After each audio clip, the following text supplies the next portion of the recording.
Let's look at simplifying a more complex example now. Well, let's see here. 5 is prime, 2 is prime. 8, we can factor that as 2 times 4, and then that further breaks down to 2 times 2. We circle the primes. Now let's circle 125. We've got 5 times 25, and that further breaks down to 5 times 5. Again, I will circle the primes. And now if we take a look at what we have now, and let me change colors.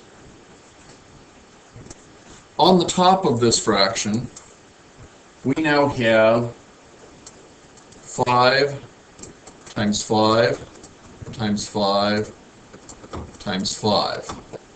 On the bottom of the fraction, we have 2 times 2 times 2 times 2, and we're taking the square root of the entire thing.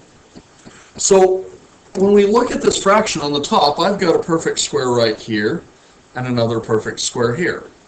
On the bottom, I have a perfect square here and a perfect square here. So let's take a look at this and see what it looks like now. On the top of the fraction, the square root of 5 times 5 is 5. And the square root of 5 times 5 is 5. So on the top I have 5 times 5.